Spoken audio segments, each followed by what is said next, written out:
Hello viewers, my name is Zach Hardy and welcome to the Now Tide, for the longest running series on this channel. This is the podcast, the Friday podcast, the half-hour wrestling podcast, episode number 3.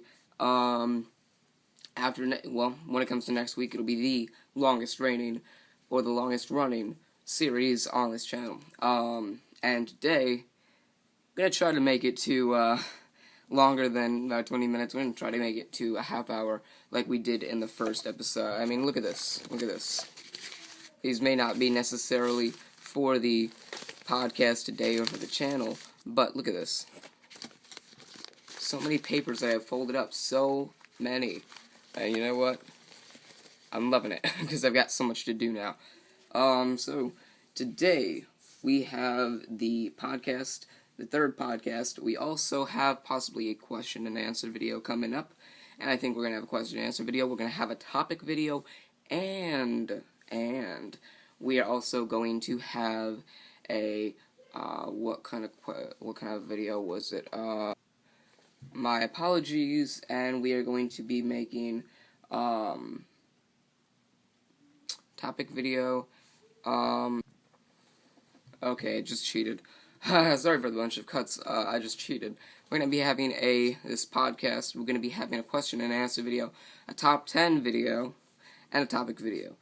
So busy day for me today, busy day for me like it was last Saturday. But, let's get this question and answer video underway. Today we talk about Dean Ambrose, possibly the best face in the WWE right now. WWE and the Russian flag incident this past Monday on Raw. We talk about John Cena. Could he be ruining, or will he ruin, the Dean Ambrose and Seth Rollins feud? The problem with Friday Night SmackDown. The SWO bankruptcy, possibly bankruptcy. USW going live. The Yo-Yo Joe heel character. And the Ezra Hills and DHIG Bulletproof 7 main event problem. So, let's first kick off with some WWE, and we start off with Dean Ambrose, possibly the best face in USW, the best face in WWE right now. There's no doubt about Dean Ambrose being one of the best things that is currently on WWE television. His character is great, his gimmick is great, the way he holds his character is great. He is very entertaining, very exciting. People get behind him. He is getting over so much, and he is way better in the fans' eyes, and when it comes to interest, than John Cena.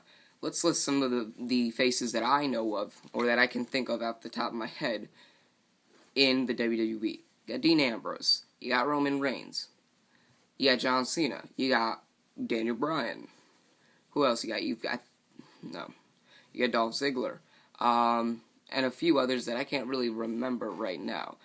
But you know what? Dean Ambrose is the best guy you've got on television right now. And you're doing something the fans would like, and you're doing something that's best for business, which is giving him TV time and giving him the time to develop, which is great, because I hope the WWE now sees the potential that Dean Ambrose has, and the things that Dean Ambrose can and will end up doing. Dean Ambrose, his character is amazing, his gimmick is amazing, the way he holds his character up, amazing, outstanding. He's very talented, and this is the kind of things that make me really happy that the Shield broke up, because now you have Seth Rollins, who's doing great as a heel. You got Dean Ambrose, who's doing fantastic as a face, and Roman Reigns, who is now injured, but was climbing up the ladder, even though he hasn't really separated himself from the Shield yet. But Dean Ambrose, little arguability between Dean Ambrose being the best face in the WWE, between most people. But you know what? I'm going to go out there and say, Dean Ambrose is the best performer you have on your roster today, WWE. You've got Daniel Bryan, but he's injured. You've got John Cena, but nobody likes him. You've got Roman Reigns, but he's injured. Dean Ambrose is the best face in the WWE. The only one who can compare is John Cena. And this is what I'm doing. I'm listing Dean Ambrose as the best face in the WWE based on the fans' perspective, and most fans do not like John Cena. And that's a fact. That's a fact for you. So Dean Ambrose, I don't even have to go out on a limb. He is the best face in the WWE right now. Second thing we're going to be talking about, I'm going to switch it up a little bit. John Cena, could he possibly ruin the Dean Ambrose and Seth Rollins feud? There have been multiple times that John Cena has gotten inserted to a rivalry that shortly after, the person he's rivaled against just falls. And I got some of this information from Delexman, which is, when I started doing these WWE reviews, I started pointing his channel out. But in 2000 and, let's see, I think it was 2010, what was this? That was WrestleMania 26. Yes, WrestleMania 26. It was, I believe, it was him and Batista. The Batista heel character was going great, and then John Cena got inserted, and Batista ended up leaving. The 2011 incident, he was feuding with The Miz, who was a pretty good champion, and I'm not gonna lie about that. Dean Ambrose, I'm sorry, not Dean Ambrose, I'm losing my mind. John Cena was inserted into that feud, and The Miz went down. The Miz, his pretty much stock went down. He ended up losing the WWE Championship. He never got it back. Glad that John Cena lost at WrestleMania 27 to The Miz for the WWE Championship, because that put The Miz over until they decided to give John Cena the championship at Extreme Rules the month after. And then The Miz never got the WWE Championship back, and now you know where he is right now. 2011, that was WrestleMania 28, and then through 29, which was 2012. Or 2013. He feuded with The Rock mostly, but that didn't really do much. 2010, I also know, I think it was either 2010 or 2011. He was feuding with the Nexus, and after that, the Nexus didn't do well. It became CM Punk leading them, and then they dissolved once CM Punk was in the main event picture for the WWE Championship, then came back, and after that, the Nexus was no more. 2012, I also believe that was the year of John Laurinaitis. Feuded with him, John Laurinaitis went down. 2013, which was last year, he feuded with Daniel Bryan, but that didn't do much. Daniel Bryan ended up going and becoming the big guy in the WWE. And 2014, now he's feuding with Dean Ambrose and Seth Rollins, which hopefully, since Dean Ambrose and Seth Rollins, that feud is great, hopefully he will not mess that feud up. Now, these are one of the rare moments in wrestling where I don't really know where a feud is going to end, or where a feud can end. And I also don't know where a feud is going to go. That is the Dean Ambrose and Seth Rollins feud.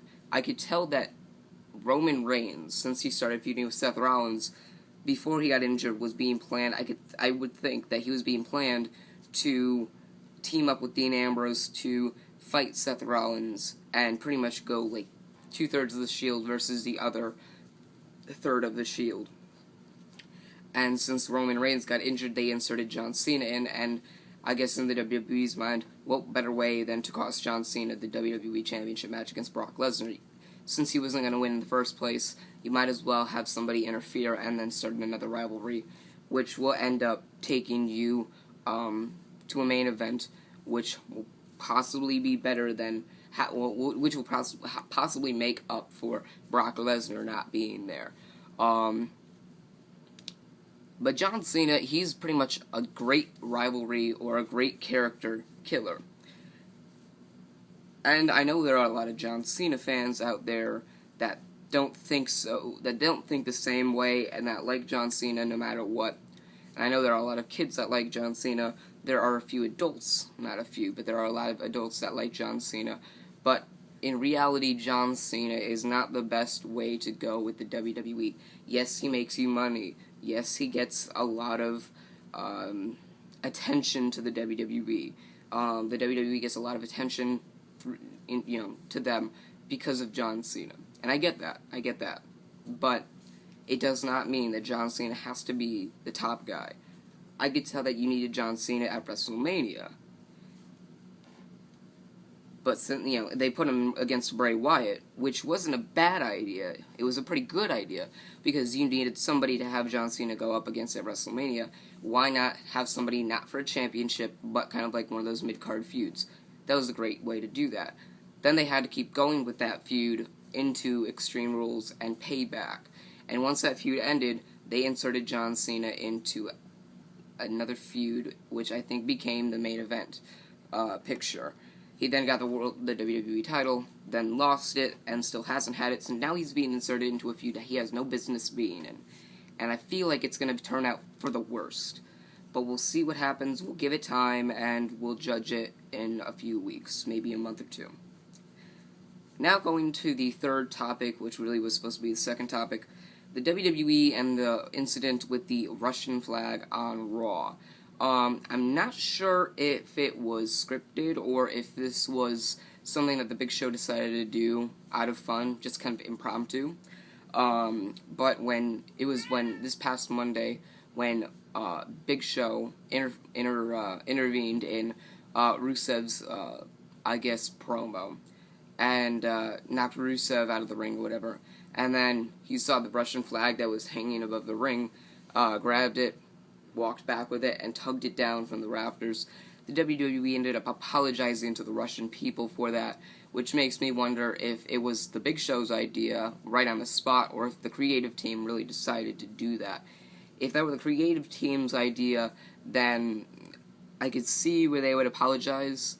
Well, no, I guess I could see where they would apologize even though they meant to do it. They would have to apologize, as it wouldn't really be a disgrace to the Russian people. It would be more like an advancement in their feud. But they would have to apologize after. But if the Big Show was the one who planned it, if it was all planned by the Big Show and nobody else, then I could see where you would apologize. Being as it was I guess you could count it as an insult to the Russian people that you really didn't want, that you didn't mean to have happen, but happened anyway, so now you're paying the consequence for it.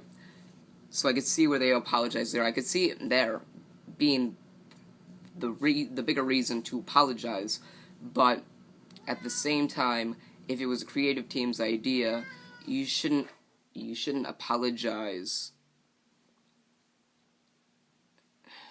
I'm not saying you shouldn't apologize. I don't know what to say. You shouldn't make a big deal out of it. You should just apologize and have it be done with. You don't have to have someone go on SmackDown and say, I am very sorry for what happened. But if it was a Big Show, I would say sorry, then issue an apology. Since the Big Show has been there for a while, he's left a legacy here in the WWE. So you can't really fire him or release him. So it's a double-edged sword. It pains the WWE in either way, just like it does if the CM Punk with the WWE 2K15 game, those rumors, whether or not, whatever happens, it's still going to bite WWE in the ass, like it does with this Russian flag incident. So, I don't really know what else to say about it. We'll just see what happens from here, just like the John Cena, Dean Ambrose, and Seth Rollins, storyline, if you want to call it. It's not really a feud anymore. Fourth topic today, the problem with WWE Friday Night SmackDown, or just WWE SmackDown. SmackDown has evolved throughout the years. Farthest I can remember that I actually enjoyed SmackDown. Farthest back was in 2006, maybe 2007, back when they had the old fist stage and the gray ring mat, or not the ring mat, the gray outside ring padding or whatever, and the gray ring apron, the blue ropes. It was great. It was great old fashioned SmackDown. I loved watching that SmackDown. And then it's turned out through all the years, and 2009, I only watched it because of Jeff Hardy, and then when Jeff Hardy left, I watched it just to see what was going on, since the brand extension was still there. And then, for a few more years, once the brand extension left, and SmackDown was kind of, just starting to go down the crapper, I watched it, and now, for about the past 2 or 3 months, I haven't really paid attention to SmackDown, maybe 4 months. I haven't really watched SmackDown that often because I don't really see the point in it. Nothing really big happens on SmackDown. No storyline advancements. That's why this past Monday I was surprised to see them show a clip from SmackDown in their opening promo, because they pretty much never do that, because nothing ever happens on SmackDown and nobody really watches SmackDown. But I mean, I could see where the Money in the Bank with Dean Ambrose and Seth Rollins, I could see where they would do something like that. But you barely ever see a SmackDown replay unless it's either on SmackDown or unless it's sorry, I got a notification. Unless it's either on SmackDown or unless something really big, which is very, very rare, happens on SmackDown and is shown on Raw. So the problem with SmackDown is that nobody's really interested in it anymore. I mean, I would like to see the brand extension taken away again and have the draft again, because that's what's interesting. You have, you could bring back the world title and the WWE title, and you can have one title on each, and then have a bunch of other, wrestlers, and you can have SmackDown have a meeting, because there are wrestlers you see on SmackDown that are not on Raw. You see wrestlers that are on Raw that are not on SmackDown. The brand extension was great, and that's what brought a lot of viewership into SmackDown and Raw. But now that they see the same matches from Raw on SmackDown, and they see the same performers on Raw and SmackDown, it just gives SmackDown no meaning. Nobody cares about it.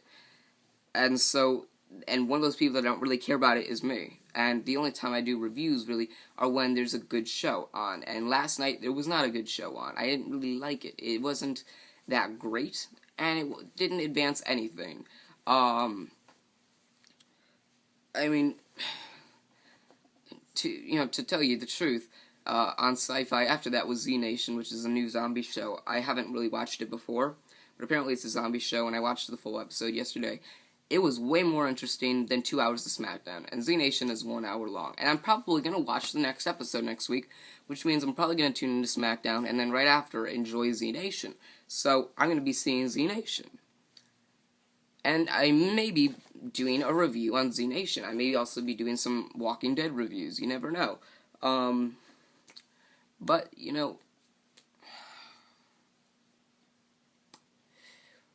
I don't really see the interest in SmackDown. Being as there's nothing new on SmackDown, or anything new that happens on SmackDown that's really must-watch, nobody's really going to like SmackDown, which is ultimately going to take it off the air. If not, then just going to stay on the air for shits and giggles, or just to advance something. Or to give other people another day to watch wrestling. But SmackDown is failing right now, and it's sad, yes, but at the same time, I could see why it's failing, and one of the reasons why I can see it's failing is because I'm noticing what's happening on SmackDown, and I'm noticing why it's failing, because there's nothing new that happens on SmackDown. There's nothing that is must-watch on SmackDown. So I feel like SmackDown is a waste of time, and I'm probably going to be doing some more SmackDown reviews in the future. Maybe some Raw reviews. I mean, my Raw reviews don't get as many views, but my SmackDown reviews do, because nobody else really does SmackDown reviews, which is something that really strengthens my point. More people do some Raw reviews than SmackDown reviews.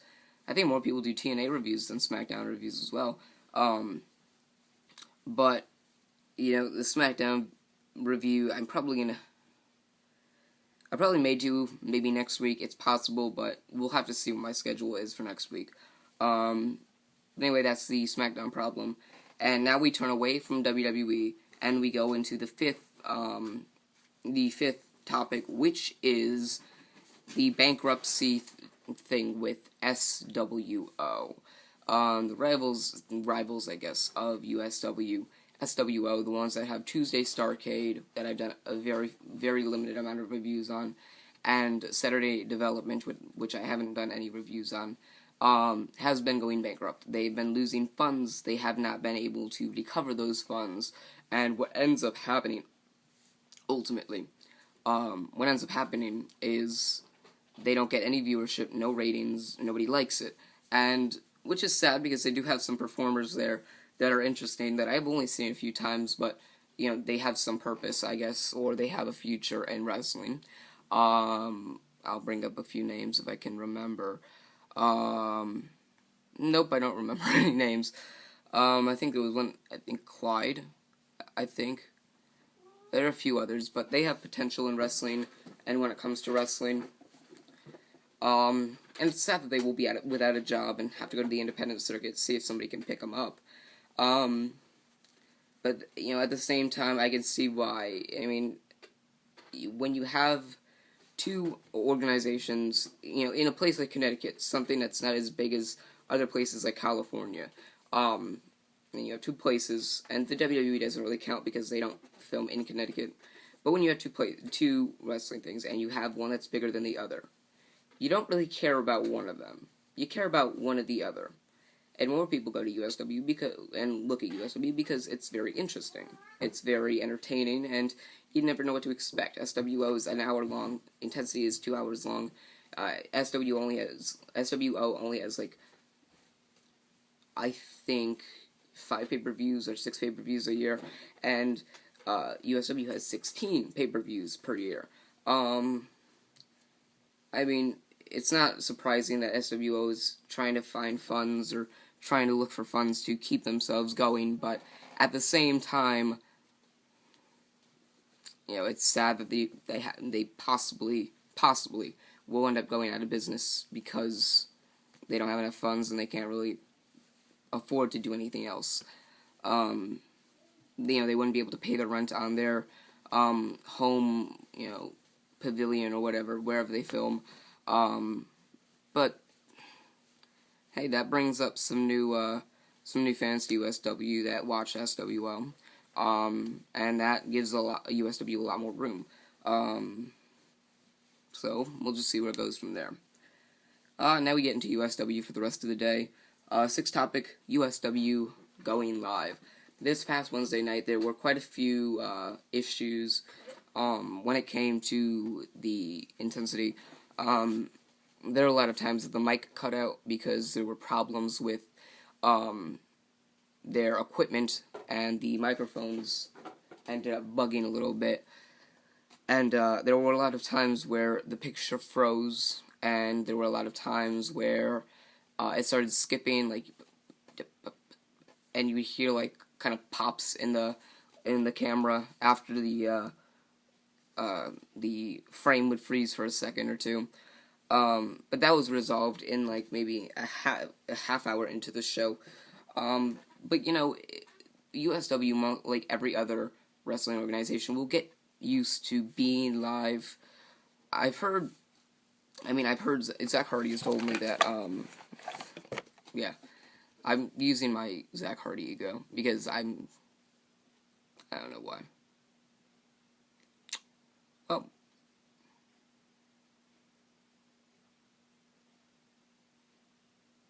I don't know why I said Zach Hardy. I'm losing my mind. Oh well. Well, I didn't really want to sound stupid, so I guess I'll sound stupid.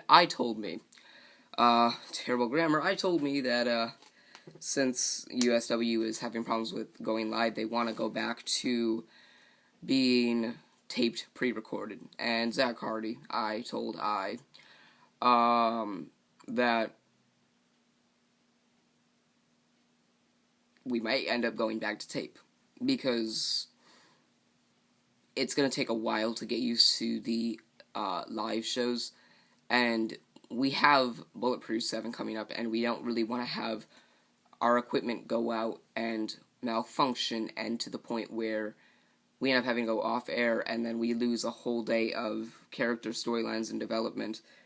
I mean, imagine if that happened on episode 100. That's when the award ceremony is going to be coming out, and I have the award bracket out right now. It's the awards ballot, and I'll read it to you. I know Chase is going to read it to you today as well, but I'll read it to you. I won't be able to have any polls, but we'll see what happens. Let me read them to you. Screw it. We'll start a new section. Just USW may not be going live anymore because, after a few weeks, because it's going to be very hard to adjust, and it'll take a while. So we want to have to do it where we have time to spare and we don't have a big pay-per-view coming up. So now we'll go into, instead of the real 7th thing, we'll go into a quick 7th unplanned impromptu topic. and that is the USW Awards ballot for 2014. I'll read it to you. The best finisher goes to either the Fast Lane by Lane, the arm leg double submission Prophecy, or the backflip bicycle kick by MC4. Best moment of the year, Crimson Red dive on MC4 and Titanfall through table at, I think it was Capital Carnage. DHIG wins the Bulletproof Series, or Lone Wolf winning the 20-man gauntlet match. Biggest shocker of the year, USW, or Seth wins the USW World title at, I believe it was, Outcast. Alexander Rotten wins the USW title at, I think it was No Remorse, or Anarchy returns on Intensity to defeat Ash to win the Blue Belt Championship. Best entrance will go to either Western Light, Ash, or Tallman Chris Ross. Best team of the year goes to either Cannon, Prophecy, Fernandez and Ringo, or the Martin brothers. And I believe I think performers only get to have one category to them, so if you get best finisher, you can't be best performer.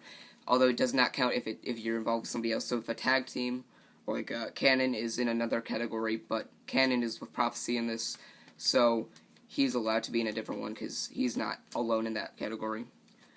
Best match goes to either Zach Hardy and Morbid at Called Greatness 9, Cannon and Majigeta on the March 12, 2014 edition of Wednesday Night Intensity, when Majigeta won the world title from Cannon, or Capital versus Lone Wolf at Ultimate Consequence for the world title. Then finally, best performer of the year. There are 1, 2, 3, 4, 5, 6, 7, 8, 9, 9 choices, and that is to either Yo-Yo Joe, Capital, Lone Wolf, Prophecy, Derek Carter, Alex, Majigeta, Cannon, or Zach Hardy / Enigma. I'll tell you my votes, and I already voted for them. I voted the arm leg double submission by Prophecy for the best finisher. I picked Crimson Red diving on MC4 and Titanfall through the table at Capital Carnage 2014 as the best moment. The best shocker, I voted for Seth winning the USW World title at Outcast. Best entrance, I voted for Western Light because he's got that great entrance. Best team, I voted for Cannon and Prophecy. Best match, I voted for Zach Hardy and Morbid at Called Greatness 9. And best performer, I obviously voted for Zach Hardy / Enigma, but if I couldn't vote for myself in the categories, I would say best match would go to Cannon and Majigeta at Intensity, March 12, 2014. And I'd say the best performer would go to, I'd say, Majigeta, because he's done quite a bit in 2014. So there are your nominations you can put. And now we'll go into the next topic, which is the real seventh topic, but I'll call it the 8th topic. The Yo-Yo Joe heel character. I believe it was Yo-Yo Joe becoming a heel on Top Rope this past Sunday. And he screwed out Seth from winning the world title, and then fought Seth this past Wednesday for a chance at the world title at Caution. And Yo-Yo Joe ended up winning. So now it'll be Yo-Yo Joe versus Capital at Caution for the world title. I think that pretty much signifies Yo-Yo Joe as a heel. Much like Chase's opinion, I don't know what they could have done with Yo-Yo Joe. I don't know if he could have been a world champion or a USW champion. We'll have to find out. But I'm glad he can be a heel now, because I didn't really expect that, nor did Chase. So now that he's a heel, he can do a lot more against the faces of the promotion. But, we'll have to go and we'll have to see how this character turns out. Maybe he's a heel. It hasn't really been confirmed that he's a heel, but it has been, it's been teased a bit. But, we just have to wait and find out what happens. You can never be too sure when something just happens, or when something just starts, unless it's completely obvious. So we'll stop that. And now we go into our 8th or 9th and final topic of the day, and that is S-Rank Hills or S-Rank Hills and DHIG main eventing Bulletproof 7. DHIG won the Bulletproof Series, which means he got a main event championship match at Bulletproof 7. And S-Rank Hills won the Top Rope match this past Sunday and he will have the other championship match at Bulletproof 7, and I believe it'll be at Caution that they will have a match against each other to see who wins what championship, whatever championship match against whoever. So that way, it's kind of like a tie, and we'll find out who wins. Man, oh man, Ezra Kills is a tag team performer. He's the tag team one half of the tag team champions right now. He doesn't really belong in the main event picture yet, and I don't think he will for a while. At DHIG, he's still got a lot of work left. Beating Prophecy is just the start. Imagine him facing, run down the line, Capital, Yo-Yo Joe, Zach Hardy, or Lone Wolf for the championship at Bulletproof 7. These guys, man, I just don't see them being world champion or USW champion. And that's just not just because I'm the USW champion, but I don't know. You never know what happens or what will happen when it comes to wrestling, especially when it is not scripted ahead of time and when it's, real wrestling. You just have to predict what happens and be ready for whatever happens. So I don't know if I should be ready for Ezra Kills or DHIG to win the world title or to win the main event against at whoever at Bulletproof 7. But if that does happen, then we'll see what happens from there. I don't think they'd be champion for very long. Ezra Kills has the advantage of having a partner there who can interfere or try to interject and intervene to help Ezra Kills distract his way to winning the USW Championship or the USW World Heavyweight Championship. DHIG, he's got a lot of work to do, so we'll just find out what happens, and hopefully we'll see the best at Bulletproof 7. We'll see what happens, and we'll see what happens, and take it for the best. But yeah, we've made it past a half hour again, guys. So thank you very much for watching. This was my third edition and third episode of the Half Hour Wrestling Podcast. Thanks for watching. Remember to like, favorite, subscribe for more. Join us next Friday, for the fourth edition of the USW, or not the USW, the Half Hour Wrestling Podcast. Thank you for watching. My name is Zach Hardy. Signing off. Peace.